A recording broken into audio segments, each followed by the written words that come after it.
Alabama 1st and 10 on the 12. Again, Houston. He's got a hole. He's over. Alabama touchdown. I'm just wondering if your listeners know how good a football player you were. I can still see you playing that fullback, knocking those players out of the way. And that, I believe I could have run behind you.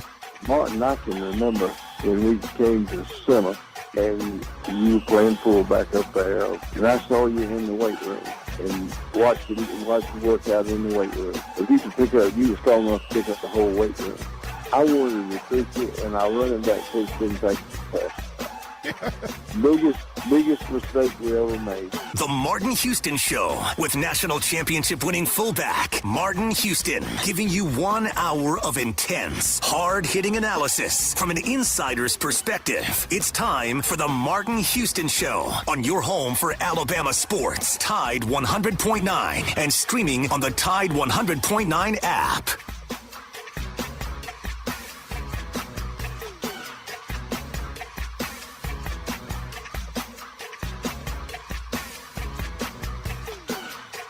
Good morning. Welcome into the Martin Houston Show with Martin and Xavier, powered by MaX Sports. It's a beautiful Tuesday morning edition of the show. Glad that you've got up and Adam with us this morning. Want to invite you to get in on the conversation on this 30th day of January.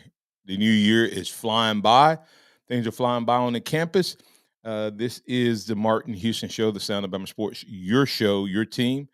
The playbook today is DC of DC Capstone Report. Joins us to talk a little bit Bama hoops as they prepare to take on the Georgia Bulldogs, looking for a potential quad one win. We'll have a little deal, no deal. We'll grade DeBoer and his staff, get DC's thoughts on that. What's next for the Tide? And we'll see how DC's doing from an anxiety standpoint. And then want to also remind our listeners out there, we had our in-season score prediction contest, and I chose 2 winners, Phillip and Pat. Phillip and Pat, you guys won the swag pack. I need you to call the station and get so I can get your phone number and set up a way to meet you. Another neat thing we're doing is we're going to be launching a super fan contest in honor of Mr. Tommy Ray. I might just call it the Tommy Ray Super Fan Award. And those of you who missed yesterday, Tommy Ray has been to 660 consecutive games since 1971. Last time he missed was January of 72. And he's been to a total of 686 games, which equates to 51.5% of all the games played by the Alabama Crimson Tide since 1892. So he is super fan emeritus, and we're going to look at honor him, just doing a little fun contest. So be thinking about what makes somebody a super fan for you. If you want to get in on the conversation, 205-342-9904. That's the Alabama One hotline, 205-342-9904. The Alabama One hotline, open for business. And, of course, you can always add your thoughts, your comments, your suggestions, etc., into the chat. Don't forget to follow at Martin Houston 35 fan page or Martin J. Houston 35 to get the broadcast as we're consolidating into those specific channels to help me kind of keep things moving, not just on the air, but also off the air in terms of posting and following. You can always follow on YouTube as well. All right. Remember that this is the day that the Lord has made, so let's rejoice and be glad in it. Take some time today to notice someone, love someone, serve someone, be the difference you want to see in the world today. We have no X today, but we have DC. DC joining the conversation. Good morning, DC. How you doing, man? Oh, doing great, Martin. Glad to be on this morning. Glad to have you. DC, I think things are slowly settling down around the Capstone regarding Coach DeBoer and his staff and team, et cetera. But there was a little bit of news. Haven't heard a lot about it. Going ahead and reporting it. But it appears that he has found his these titles are so different now. Director of Recruiting Strategy. Look like he's gonna task Jatavius Sanders with that task. North Carolina State um, Director of Scouting since February 2022. Sanders played ball at NC State, was backup quarterback there, 99 2000. But here's an interesting note. It says he's worked as a recruiting specialist for hundreds of athletes since 2009. So he also had multiple stops in Georgia high schools, and one of being, of course, Norcross High in Gwinnett County, which is one of the havens of talent for the state of Georgia, that county itself. Um, what do you think? I mean, you may not know a lot about him, but just looking at the resume, it seems that he kind of hit all the buttons. He's been in college. NC State is not really what we call the South, but it's close enough to the South that he's had to recruit the South. He spent some time in high schools, and interesting, if he's been a recruiting specialist, that means that he has great relationships with a lot of coaches and has built relationships with parents. Yeah, I think it's a great decision going in that direction. He's not a name out there that a lot of people will recognize, but when you look at the undercurrent of everything that's going on in college football right now, I think the number one and number two things that is important for recruiting is, number one, relationships. That is with the players, but also with the coaches in the high schools, and number two, organization. And it appears from everything I've read, everything I've seen about his resume, that he's definitely developed an organization of a network of people in the South, especially in Georgia, the Panhandle of Florida, for recruiting. And I think it's a place that it lets me know that Coach DeBoer is trying to shore up all the places in the South that he might not be as up on, with people, surround himself with good people who can handle that and do that. This first week looked like he spent the time, recruiting his own players and then recruiting the state. Had a great catch there with Ryan Williams, building that relationship so short and going on. Then I think we've seen him. If you followed his trail, he was in the Panhandle of Florida and doing some Florida recruiting. And then this week, if you follow his trail, he seems to be in Georgia. So he's hitting all the hotbed, if you will, of recruiting. And this edition seems to be going along right with that, making sure that we have a good presence in the South. And I think that's something people were concerned about, people questions were critical of. But he seems to be doing everything there can be done to make that a top priority in his tenure as coach.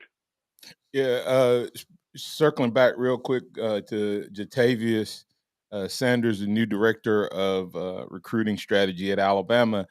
DC is, first of all, deal no deal. Is is this whole recruiting thing overblown about, hey, this guy is not from the South, he can't recruit the South, he can't recruit Southeastern talent, etc. Um, is that as relevant now? There was a time when that was 100%, I believe, a true statement.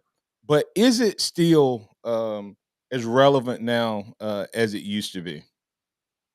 I don't think it is, based on the fact that before it was more of a coaches' relationships with coaches and players, and now it's more of a network. I think we've seen it kind of grow into, I think Coach Saban did a great job of two things.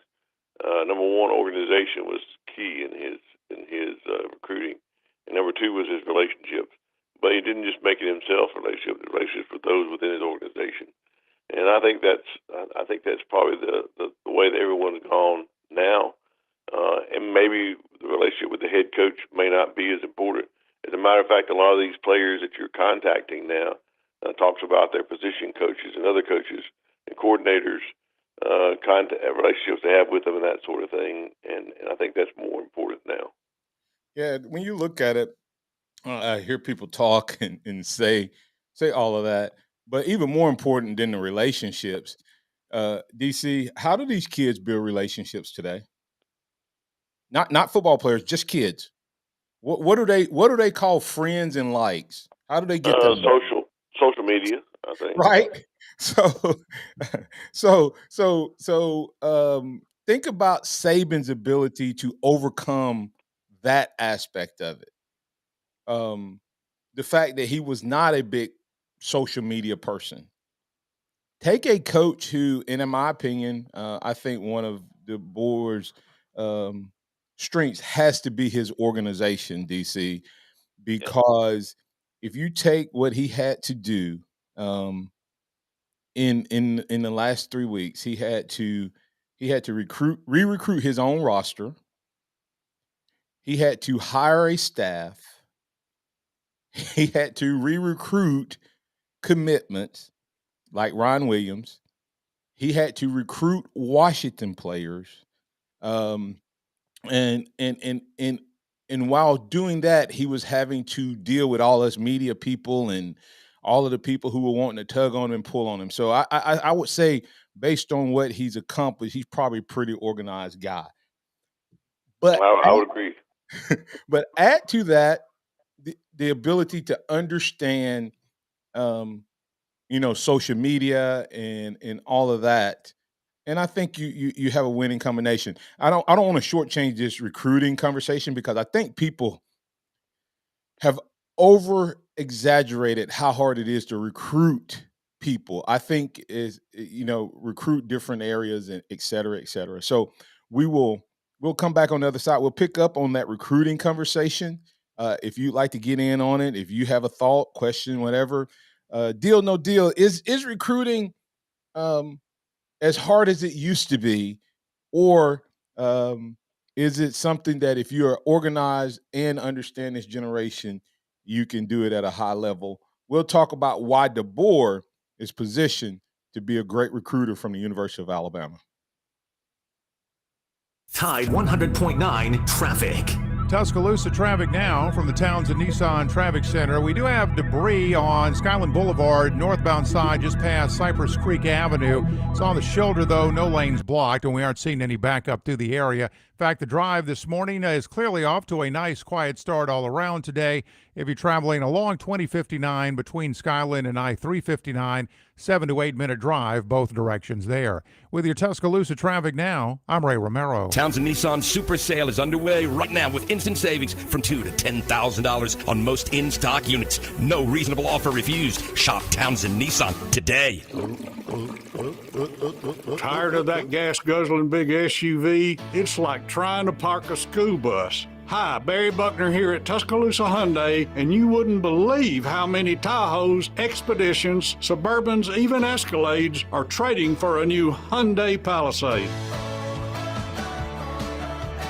They're amazed with Palisade's luxury, technology, and a price tens of thousands less. It's no surprise KBB.com named Palisade one of the best family vehicles 3 years in a row. At Tuscaloosa Hyundai, our best Palisade feature is no added side stickers. Come see what a difference that makes on your new Palisade. Come take a Palisade test drive and I promise you'll be pleasantly surprised. If you want to pay more, that's your business. If you want to save, that's our business. Tuscaloosa Hyundai, corner of Skyland and Hargrove, TuscaloosaHyundai.com. Did you know that 90% of the lawyers you see or hear advertised aren't even in Alabama? Just think about that. I used this guy, Stephen Mesrano, twice because he did what no other lawyers could do. He won for me, and he can win for you. Mez wins. Thanks, guys. I'm attorney Stephen Mesrano, and I win. Call me, 205-800-8000, and let me fight for you. And when you call, you'll actually talk to me. 205-800-8000. I've got this. No representations made that the quality of legal services to be performed is greater than the quality of legal services performed by other lawyers. Tide 100.9 Tuscaloosa weather. A nice warm up today. The sky partly to mostly sunny, the high 61. Tonight becoming cloudy. There could be a few sprinkles around, the low at 36. Tomorrow sunny and cooler, the high 52. And Thursday, a sunny day with a high at 58. I'm James Spann on the ABC 3340 Weather Center on Tide 100.9. It's 32 degrees in Tuscaloosa. Welcome back to the Martin Houston Show, the sound of Bama sports. Your show, your team, on your home for Alabama sports. Tide 100.9 and streaming on the Tide 100.9 app.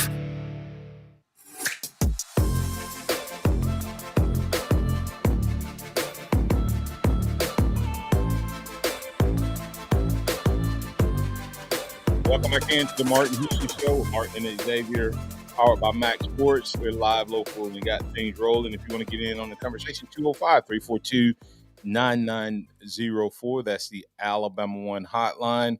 Want to invite you to keep tuning in each and every day, Monday through Friday from 6 a.m. to 7 a.m. and interact with us on Alabama One hotline or via live chat on the social media platforms. All right, DC, as we were going to break there, we were talking about what the recruiting strategy, et cetera. I think recruiting has changed so much. When I was coming along, I try to explain to people, we went from, the film rolls to VCRs, okay? For a coach to see me, I had to get a VCR tape, a video cassette tape, into his hands. Mail it, hope it got delivered, hope he saw it, and then hope that I had enough film on it that he saw enough. Then hope he would come see me or call my coach. And then over time, it got, CDs, et cetera. Well, now a kid can produce his own highlight tape. Literally find a coach's email or a coach's cell phone or a recruiting coordinator's cell phone and send them video. I mean, not send video to the building. Send it directly to that person, to their position coach, etc. And it's, you're in their hands. While the coach at the same time can think about how efficient it is for a coach now, DC, to look at 100 different players if they just set aside a couple hours a day. So I think people have over-exaggerated this whole recruiting thing. And then the irony of everybody saying, well, you can't recruit the South. Well, Alabama signed 5 guys from the 4 top state this year before Ryan Williams. Alabama had signed at early signing period, signed 5 guys, DC, from Georgia, Florida, LSU, and Alabama. And 0 of those came from LSU. So was Nick Saban still recruiting the South? Yeah, I mean, most definitely. No, but my point is Nick Saban, we're still making a narrative that he has to get SEC South talent to be good. Is that what Nick Saban had already transitioned from a just Georgia, Florida recruiting? He only signed 5 guys out of 20-something guys. Yeah, he was nationwide. That's what happened. That's what Coach Saban did, and people don't realize that how much he changed recruiting here. And a part of that was with his organization, I think. I don't think we really give him enough credit for his organization and what he did. And I think that's one key that you've already hit on, that Kellen DeBoer is like Coach Saban. Is going to take it to a different level. Technology has changed things so much in recruiting. Do you remember? It used to be we would sit by when technology first came along, the technological thing out there was this amazing tool that you could communicate with people with, and it was called a fax machine. Most people don't even have a fax machine anymore. I still have one in my office for certain things. But do you remember, Martin, us sitting beside a screen looking to see when the faxes came in at University of Alabama, when they faxed in their letters of intent on signing day? Do you remember that? Yeah.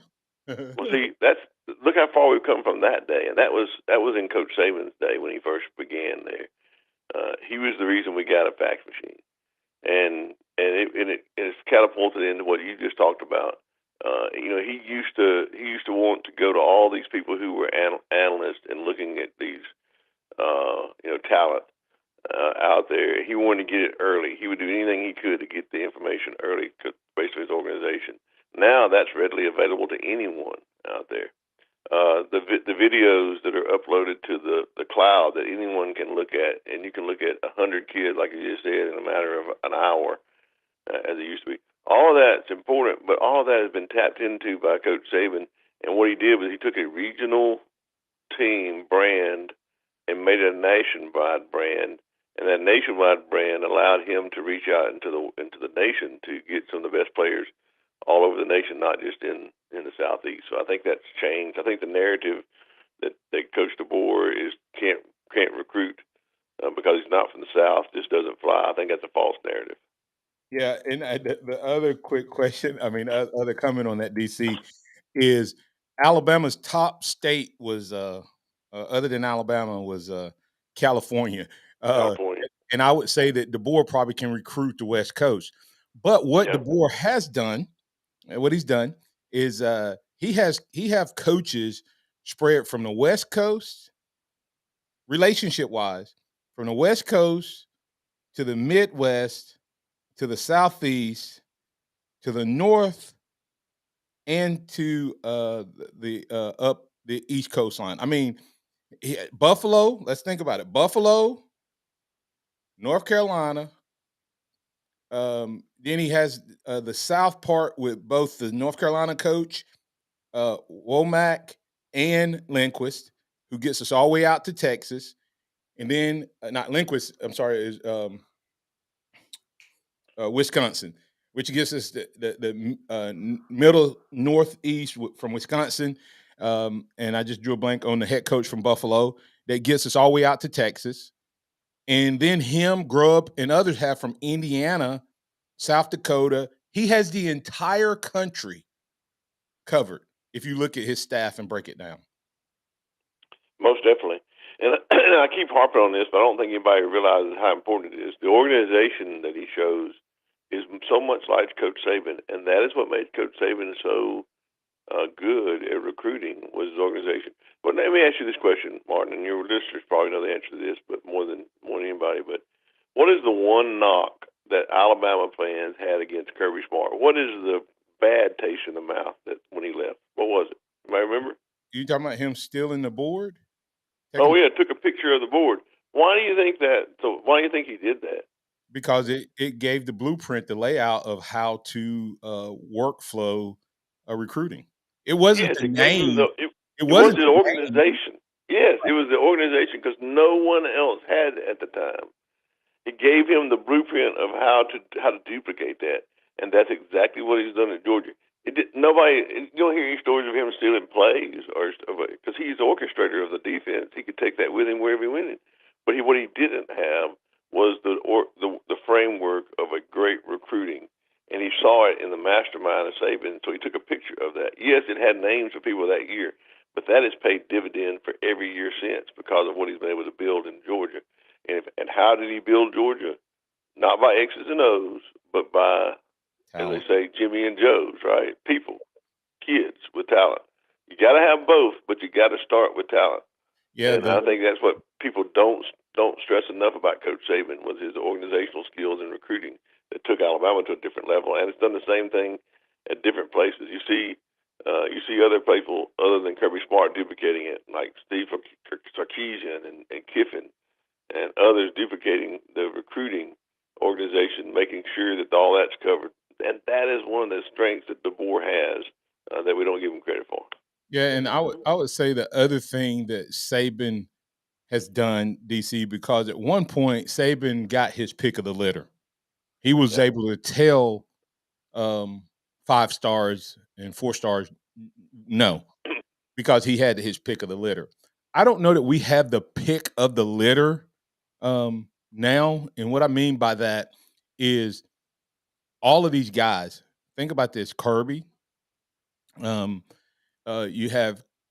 I'm gonna just name them off: Miami, Georgia, Florida, Ole Miss, Texas, Who else out there that has the blueprint?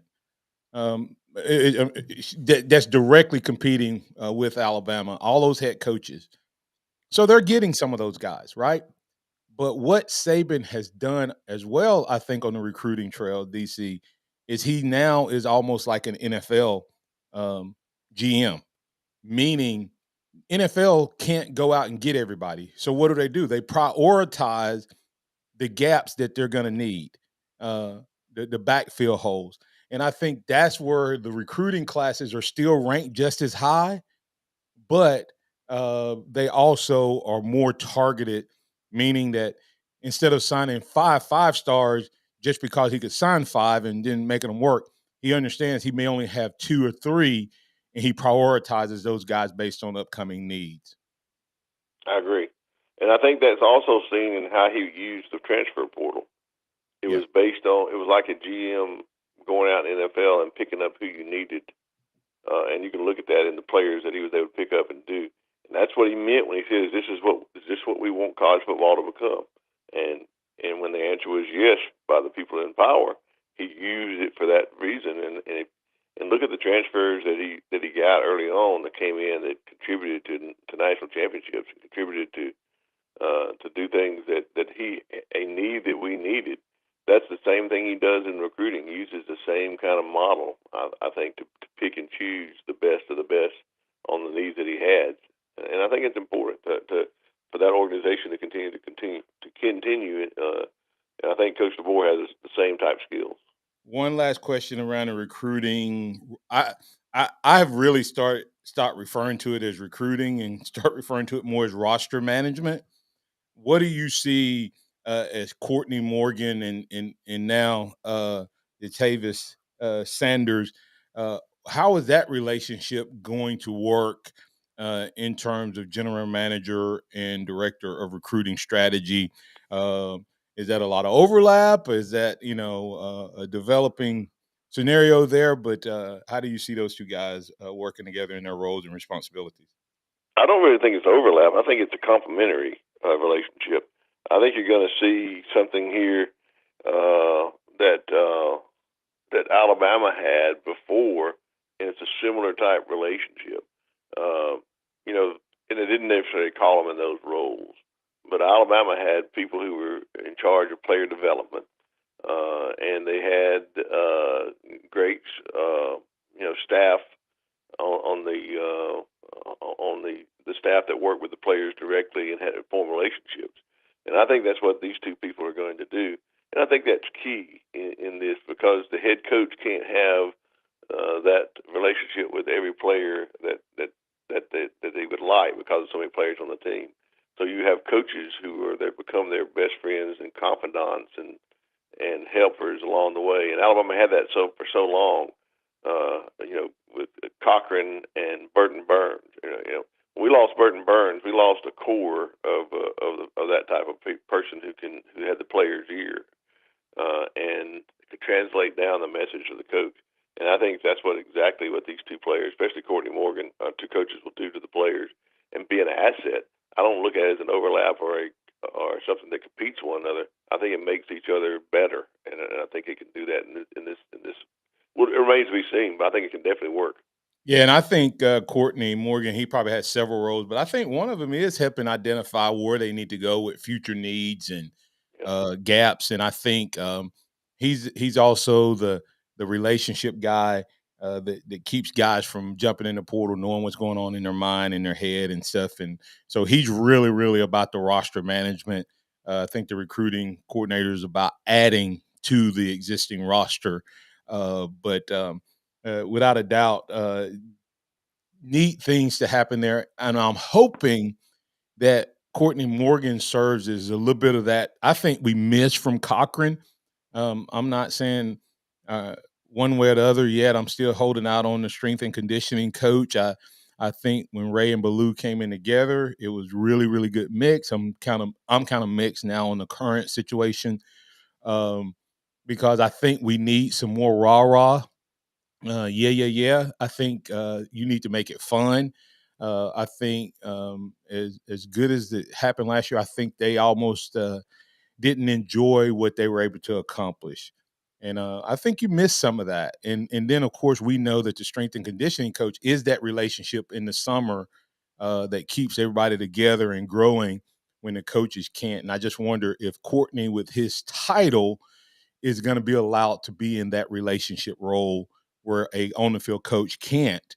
So I think that that's the other piece that he sees as bringing back something that I think Coach Saban lost in Cochran. Cochran may not have been the most scientific strength and conditioning guy at DC, but he was definitely connected in relationship connector and held the glue together during the offseason. And I think we've missed a little bit of that the last couple of years. I think there's no doubt that we've missed that. But I do believe that Coach DeBoer's familiarity with Coach Ballou was the reason that he kept him on because of his skill in knowing what he can do in the weight room, but also knowing that Courtney Morgan's title is not an on-field coach. It's more of a player personnel who can have access to the players throughout the year, and I think that he brings the rah-rah to this team, and I think it's seen. And also, I'm very high on Coach Shepard too. He's a wide receivers coach, but he looks like if you really listen to some of the people on Washington's team talk, even the players who was the quarterback or who was on defense, they looked at Coach Shepard as ringing the bell, kind of like Coach Cochran did, and bringing the team together and rallying together. So I think he's got a couple of coaches on this team that can bring that rah-rah that we've been lacking. And I think you're right. That's something we've lacked. It sounded like we were like a machine in the last couple of years, maybe more than we were having fun. And, especially the year we kept talking about all the anxiety. It became, I think, we lacked the fun factor that other motivational factor that Coach Cochran and Coach Burns brought to the team. Yeah, and one of the things you just hit that sometimes the conversation just kind of goes as we talk. Coming back on the other side, deal, no deal, DC, Ballou in what we've been doing in a strength and conditioning program. I think we've kind of been schizophrenic. We have a guy who's about speed and quickness and explosiveness, but we got bigger. So the question is, DC, deal or no deal?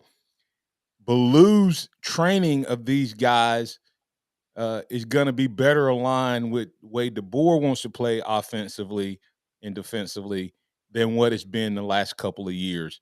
We'll answer that question. You can get in on it. Also, Chuck Hunt making a good comparison that I'm going to get your thoughts on, DC, as well, regarding Kalen DeBoer and another guy who came from the West Coast that turned the SEC upside down until Saban arrived.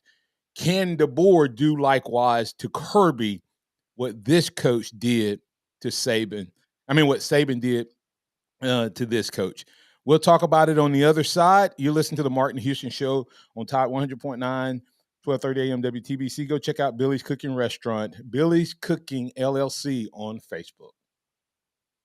365, 24/7. You'll find road and utility crews, tow trucks, law enforcement, and first responders working along Alabama's roadway. We're making improvements and helping our communities stay connected. We're working hard to make sure you're safe on the road. Now we need your help to make sure we're safe too. Alabama's move over law requires you to move over a lane when you see flashing lights on the roadside. And if you can't safely move over, please slow down. Visit DriveSafeAlabama.org, brought to you by the Alabama Department of Transportation, Alabama Broadcasters Association, and this station. Hey, what if I told you could win $1,000 and it would only take a minute? Well, it's happening. Our friends at BetU, along with your favorite radio station, are giving away $1,000 on Fridays. You could win $1,000 this Friday. Just go download the BetU app right now in the App Store. It's Bet and the letter U. Sign up for an account and you are in the running to win this Friday. $1,000. Just download the BetU app right now in the App Store and sign up for an account for your shot at winning. Are you receiving unemployment?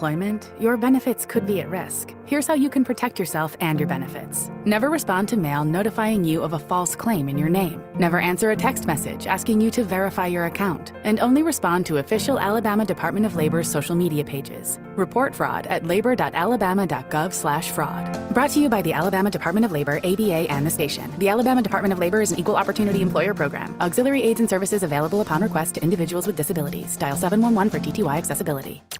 Go inside the Alabama Crimson Tide with the Gary Harris Show.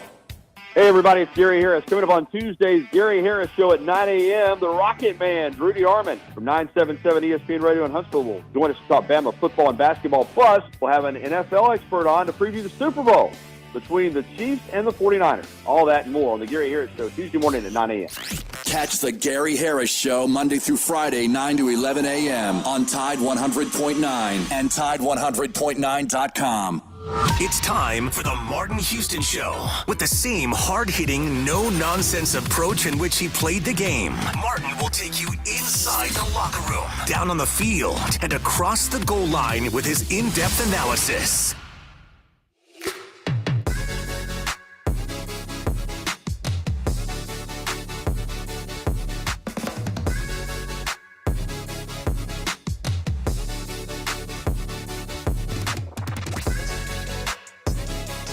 Welcome back into the Martin Houston Show with Martin and Xavier, powered by MaX Sports. We have DC Capstone report in on the conversation today. DC, tell our listeners where they can find you, sir. Well, you can find me at DCCapstoneReport.com, DC Capstone Report Facebook page, or you can follow me on Twitter at DavidCott50. Right now, Lance has a lot of great stuff up on RollTideBama.com and FreelancePictures.com. As always, I sponsor me to do what I do. And don't forget my one and only sponsor, Karen Cottingham, realtor right here in Tuscaloosa, Alabama, for all your real estate needs. She does a great job, and she's the reason I'm able to be on your show each and every week. 205-887-4008. All right, that's Karen Cottingham, realtor with KW Tuscaloosa, Keller Williams, Tuscaloosa, 205-887-4008. Give her a call if you're in the market for buying or selling real estate anywhere in the state of Alabama. All right, DC, let's keep it rolling. The conversation is based on the fact that we know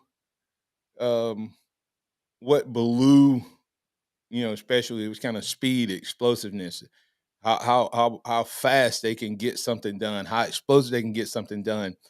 But did we really use that, or did we kind of get caught in between last year with last year's offensive line and some of the players? It seemed like everybody bulked up. And almost to the point they got to me where they look sometimes at times too big, too cumbersome, but we didn't go all in with the run game. Does DeBoer's philosophy, especially if you track all the way back to Indiana, then move forward to Fresno, to Washington, and hopefully to the Tide, fit better with what Baloo does in the weight room in the strength and conditioning program? Yeah, and that's what I alluded to earlier. I didn't really come out and say that, but that's what I was thinking about, is that Coach DeBoer's knowledge of what Baloo did at Indiana, and Dr. Ray. I give Dr. Ray credit. A lot of the stuff that Baloo does is based on the analytic approach that Dr. Baloo, Dr. Matt Ray, who's now with the New Orleans Saints, came up with, and they work together, and it's still things that they do today based on that. And I think that, yes, I think the reason he stayed and the reason he kept him was what he does actually lines up better with DeBoer's philosophy than it did with, as you called it, schizophrenic at times, what we had in the last couple of years. And I think that came, to be honest, it trickles down, of course, with Coach Saban, but I think it came last year and the year before with maybe a difference in philosophy of the offensive line coach. And I think that, Coach DeBoer brings with him an offensive line coach and Coach Huff that just got through coaching a Joe Moore winning team. And I believe Coach Baloo's philosophy really goes along with that type of line. And I think we'll see it meshing better this year than we did in years past. And don't think they're not going to run the ball. They run the ball. Look at their physical running game. Yeah, it's good running game. It's a physical running game. It's just physical running game. But I think it used the offensive line in just a little bit different. I'm not sure our players last year could have ran Washington's offense and pulled like they require their guards and tackles to pull, and center. And if you watch the game at all, and I think you as a running back speak to that, Martin. You'd love the hogs to get those 1 or 2 yards, but I think you also got to have those guys be able to pull and get out in front of some of the and lead blocking. When you have that, it's like you have an extra blocker when you got a pulling blocker, and I don't think people realize that that philosophy of the Washington coaches is going to really mesh well in the SEC. I think. Yeah, I think you have to go back and look. DC. What people forget is the last coach we had at offensive line, Kentucky won the Joe Moore Award when he was there. Okay, Yeah. but what style offense did they run? It was just a slobber knocking in the trenches running offense. Yeah. Yep. And so I just wonder, is that been part of our conflict with our offensive line not getting better the last 2 years? Yeah. Is that we had a lot more weapons here than what Kentucky had, and was there a conflict in philosophy there? Because as you said, if you have offensive linemen that can get out and pull, think about how explosive we were on the edges this year. How little we did that, DC. Part of the reason I think there was a conflict between the offensive philosophy from the offensive coordinator and the offensive line coach. I don't think it ever meshed this year. Do you? No, they didn't. That's what I'm saying, and I think that's part of the challenge was we ran out on the edges. When we did, we had success. But two things that prevents you from running out on the edges is one is if you don't have guys who can get to the edge from the offensive line standpoint. And number two is conditioning. Okay. You have to be in unbelievable shape as an offensive lineman to pull and run 2 or 3 times in a drive and then get down into the red zone and still be able to blow people off the ball. And I think we didn't have that combination of conditioning and athleticism in some of the guys. Now, I think Tyler Booker, I think Jaden Roberts, I even think Seth McLaughlin could do that. I don't know if our 2 tackles could. And one of the biggest things a tackle has to do if you're going to run on the edge, DC, is get out and hook. They have to hook that guy on the end line to give you the edge. And so the only way we were able to do that was always to add a tight end to it to help close that corner down, which makes the edge a lot longer. Which you understand what I'm saying? It makes it. In other words, the inside linebacker can get to the edge faster because you have to go wider to get to the edge versus getting out there. And then when you get out there, if you got a big lineman coming down on Caleb Downs or Kool-Aid McKinstry versus a running back or wide receiver, it's a different game when that block's made. So absolutely big time opportunity there. Coming back on the other side, DC, we're going to go ahead and get the break so we can stay on the right clock here. I teased it before we went to break, DC, in terms of what we have in DeBoer coming to the SEC. Can DeBoer, a West Coast guy, come to the SEC and disrupt the SEC the way his predecessor, that Chuck Hunt compared to, Urban Meyer came from Utah to the South.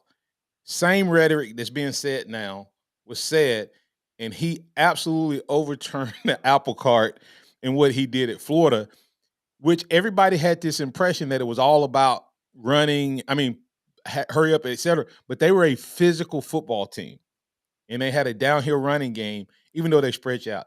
Can DeBoer do that to Kirby? Can DeBoer come with that type of offense, change the way people play enough? Because Urban Meyer did pretty good being a West Coast guy when he came back this way. So we'll see. We'll talk about it. I'll get your thoughts on it. And then I got a couple rapid fires, and we're going to talk a little hoops as we wrap up this edition of the show.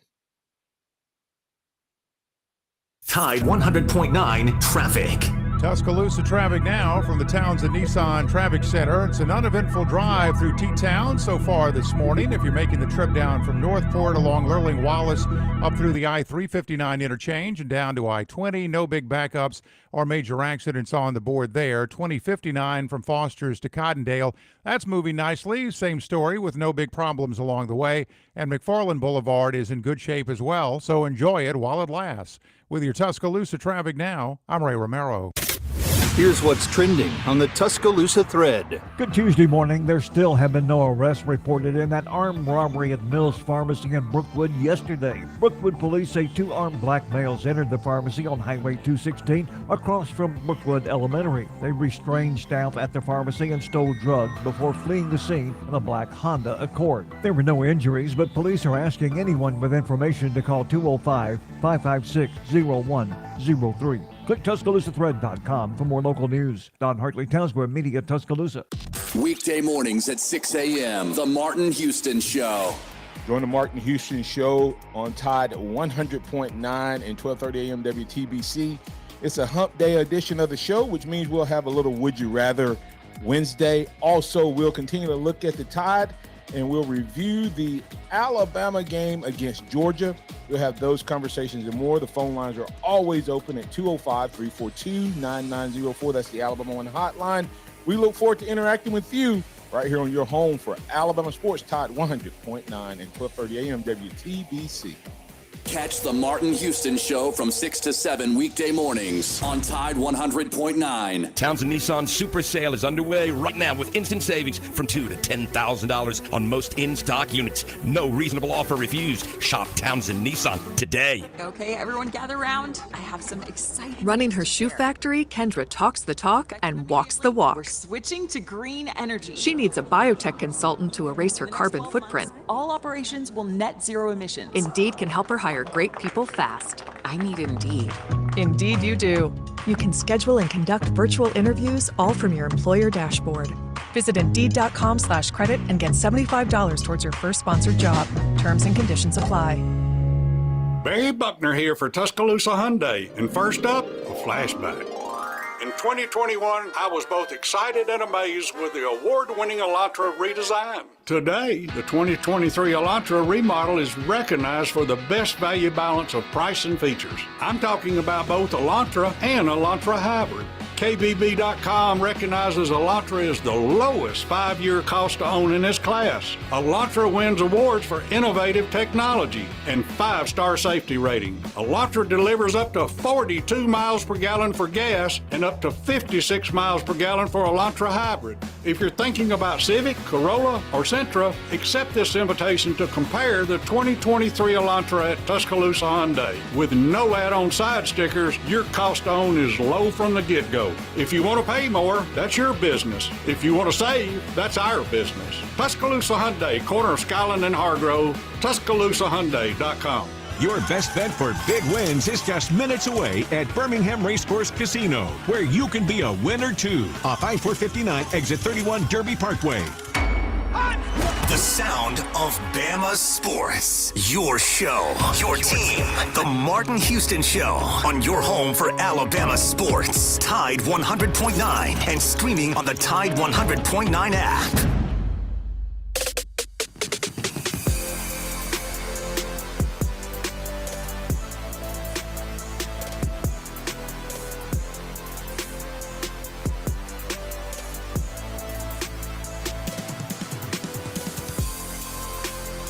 Welcome back into the Martin Houston Show with Martin and Xavier, powered by MaX Sports. It's a Tuesday edition. We have DC Capstone report in on the conversation. We got a little rapid fire we're going to get to right here. We want to remind you that do this each and every day, and I appreciate your support.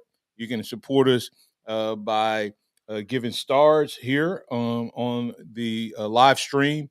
Also, make sure you follow my pages, Martin Houston fan page 35 and Martin J. Houston 35. Comment, follow, and share the post, and it helps me pay some bills, so I appreciate that. We do things a little different than the traditional. We have the radio airways as well as the live chat, and we want to continue to be able to offer a great product on both sides. So thank you for your support. via stars and just being an interactive member of the show. DC, real quick, just your thoughts, and we'll of course circle back on this and be able to have more information, of course, this time next year. But can Kalen DeBoer be as disruptive in this era of football as Kirby Smart seems to be moving things back toward bigger physical? Can DeBoer come in and force these other coaches and maybe even Kirby to play a little different style? I think he can. I think he can. I think we're going to. Some of us aren't going to recognize this Alabama team when they play next year. I think it's going to be a good thing, though. We're going to see a lot more aggressiveness on defense and on offense. And I think if that he has the talent here at Alabama greater than he had in Washington. So I think he comes in and be successful in a couple of years. You're going to see other teams having to adapt to what his style is and what he's done here. And I think the team that's probably built the better to do that right now is Ole Miss. I think Coach Kiffin and is taking his team that way. I think Sarkisian will have his team that way when they come in with Texas. So, Georgia may have to do some changes based on those three teams and what they're able to do against the competition in the SEC. Absolutely. A couple quick rapid fires for you, DC.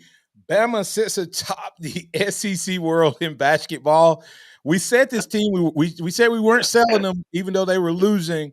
Did they turn the corner with last week's performance after the debacle up in Tennessee? Was that an eye-opener, and was it enough to maybe get this team doing the things that Nate Oates wants them to do on the defensive side of the ball? Yeah, I think they've got definitely playing better defense than Tennessee. I think Tennessee exposed them. I think it only confirmed everything that Coach Oates has been telling them in practice. I think they saw it, and now I think the players are more tuned in on defense. That's what's causing the great play is their defensive play, the lack of turnovers, creating turnovers on defense. And then eventually they found their stroke on hitting the three-pointers. And that's the key to Alabama's victories on offense is hitting the three-pointers, I believe. And then also Coach Oates helping out Sears to realize that he can still get his points at the line if he's not hitting a three. This last game I thought was critical for him. He didn't hit a single three, but still hit his points by going to the line and hit 11, not 11 on free throws. So finishing at the rim, what Coach Oates has been preaching all year, is really helpful, I think. You see that going forward. My only concern is this game against Georgia, in my opinion, can be a trap game at Georgia. Georgia's playing high. They don't have much to play for except knocking off teams like Alabama. And at home, they do a good job of that. So I think Alabama's going to play their best game on the road to win this game at Georgia. All right. DC, when you look at DeBoer and his staff, just overall great. We'll dig into it next week on some more specifics. But what's your overall grade for him so far? I think coming in based on where he started and what he's doing, I have to give him an A, just based on building his staff and recruiting. It remains to be seen how it's going to translate to the field, but that's reserved for a later time after we get the spring practice and looking at next year's games as they open up the schedule. What's next for what's the next big thing or news you think we're going to hear from DeBoer and this staff? I think the next big thing is going to be how he manages the roster spots that he has available in the transfer portal. Who's he going to be able to go out and get? And is he going to attack it like Coach Saban did and just pick and choose what he needs for the needs on the team? I think that's going to be the next big thing. All right. Is there any coach that he let go that you wish he had kept? No, I can't think of anyone right now that I wish he'd have kept. I think it's hard to saddle that to someone. They know what's best for them and what's best for their team. So I think he did a good job of who he did keep, and I can't think of somebody that he let go that I wouldn't want to. Yeah, the only name I throw out there, and you may respond, is Joe Cox. I think Joe Cox was a solid dude, and I'm like, okay, I never complained about the tight ends while he was here. I saw them get. Yeah, I agree. I think he just brought in someone that he was more familiar with. I think familiarity is important. And I think Joe Cox is a great coach, and I think that's why Lane Kiffin picked him up. I think Lane Kiffin is silently building at Ole Miss a team that's going to be formidable against not only Alabama but other teams in the SEC. I think Lane Kiffin's issue is going to be chemistry. Can he keep putting because every year is going to be different until you build a program. And when you build teams, it's tough. All right, DC, what's your anxiety level? What was it when Saban announced his retirement versus what it is today? Well, it's definitely down. I think I've seen a scale from 1 to 10. I'm sorry. Go ahead. Okay, on a scale of 1 to 10, I think when Saban announced the retirement and the unknown was happening, my anxiety level was around a 6. I think it's down to about a 3 now, based on everything that I'm seeing, the good things that Coach DeBoer is doing. Yeah, I'm excited about where he's at and what he's doing. So pretty amazing how things have changed. Circle back on the game. I didn't get your prediction for Georgia. Alabama. I think Alabama goes in and has a good game. I think that they carry on the momentum, and I think it's going to be a tough victory. But I think Alabama wins it 88-78. Yeah, I didn't have an exact number, but I did have Alabama ultimately winning by 10 in a hard-fought game, but pulling away at the end to get a double-digit win. But be a tough one over in Georgia. So, all right, DC, thanks for being part of the show, man. Appreciate you. Hey, thanks for always having me on, Martin. It's always a blessing to be on your show, and I really appreciate all you're doing out there. Thanks. Roll Tide. Roll Tide. Hey, guys, as I go off the air, I want to remind you, I'm going to put a post up on Facebook at Martin Houston 35 fan page, and it's the Bear Bryant flashback. Have you ever wondered what was rolled up in Bear's hands? I never saw the picture. I've never seen a picture where that piece of paper wasn't rolled up in his hand. What was on that piece of paper? Was that his defensive strategy, his offensive? Because you see guys walking the sidelines with papers like that all the time today, Justin. And you know, hey, that's a defensive guy, that's offensive side. What did Bear have rolled up in that paper? Go to Martin Houston 35 fan page and comment and let me know what you think. Hey, we'll be back tomorrow to keep the conversation going with a Would You Rather Wednesday, Hump Day edition of the show. You can always interact with us on the live stream and on the radio at 205-342-9904. That's the Alabama One hotline, one of our big sponsors. For Martin Houston, I'm Martin Houston. For Xavier Houston, for DC Capstone Report, Justin Jones, and the entirety of the Alabama Nation, thanks for being a part of the program. To all of the listeners, viewers, chatters, and interactors on the program. We'll be back tomorrow. We'll also add Scotty Hollins, Executive Director of Blueprint Ministries, to the conversation. Roll Tide out there, everybody. Remember this: trust in the Lord always. Lean not your own understanding. In all your ways acknowledge Him, and He will direct your path. Roll Tide. We gon' celebrate and party with you. Come on now. Thank you for listening to the Martin Houston Show on your home for Alabama sports. Tide 100.9 and streaming on the Tide